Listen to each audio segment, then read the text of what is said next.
Okay, so there was a question about how you might go about solving one of these Ritz method problems in Matlab. So I thought we'd just go ahead and work an example. Just even though I don't think that's the best way to do it, it's fine. If that's your preferred tool, you can certainly do it. So for this problem, let's look at our a system you should be familiar with, right? So the elongation, the equation for equilibrium or elongation of a bar, right? We're going to say u at 0 is equal to 0. EA partial u partial x at x equal to L is equal to P. And in this case, I'm going to use the function a of x is equal to a naught 1 minus x over 2L. Okay. And we know that we've already done it before, we can develop the weak form and then infer the quadratic functional.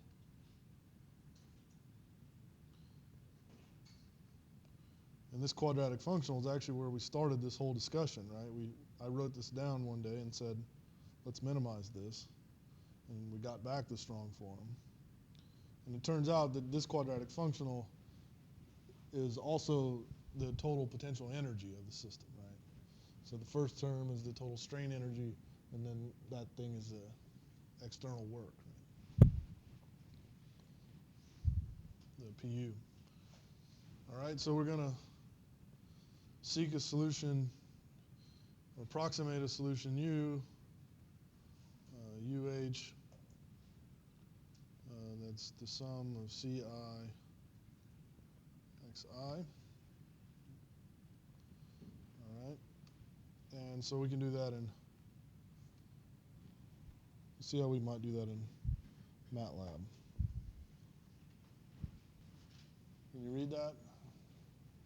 So to use the symbolic package at Matlab, you have to define the symbols first, right? So you say sims, and I'm going to have AO, E, L, XP. So all of those are going to be symbolic symbols, right? And then, also the C's, and we'll use 3. So we'll have C1, C2, C3. So we'll have a quadratic. Oops. Right, so we'll have a quadratic. So then U of x is equal to C1 plus C2 x plus C3 x squared. Right? Now what's the first thing we have to do? What's the first thing we have to do to this to be able to use it?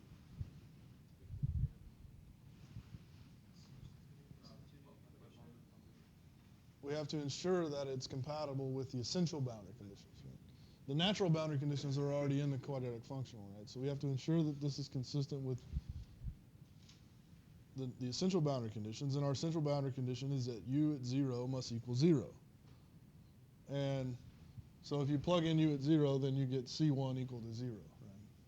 So the C1 term is just equal to 0. I'm just going to be quick, just redefine u to be that.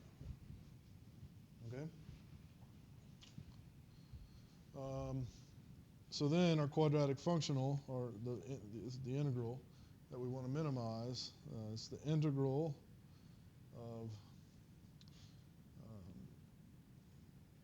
E times A.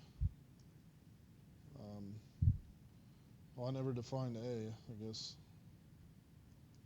Let's say A at x is equal to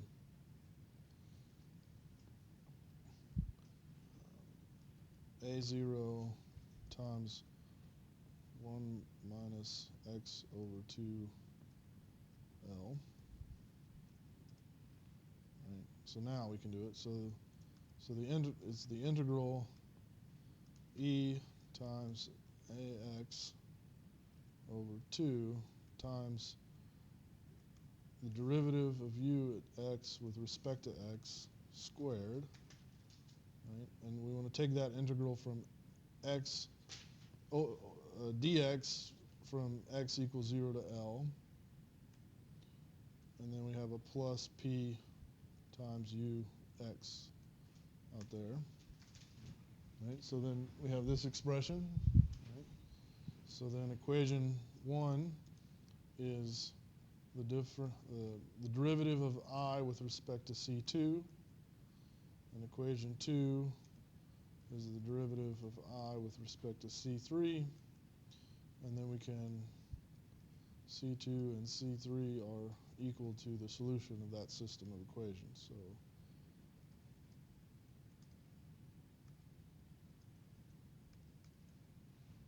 all right, so there is C2 and C3, and evidently there are two of them. It's probably one of them is not valid because I didn't specify that A and E and L are all positive numbers, right? So if I would have, I think Matlab will allow you to, when you define the symbol, give it some attributes, like it's a positive number. And in that case, you'd probably just get one answer for each of them. And, so I won't go any further than that because obviously then you can just plug in the C2 and C those values back into U of x, and you have your solution, right? And you can plot it or do whatever. So it's pretty straightforward. It's certainly not as clean looking as the output you get in mathematical writing. I never played with it, but I guess there's this mu notebook pad thing.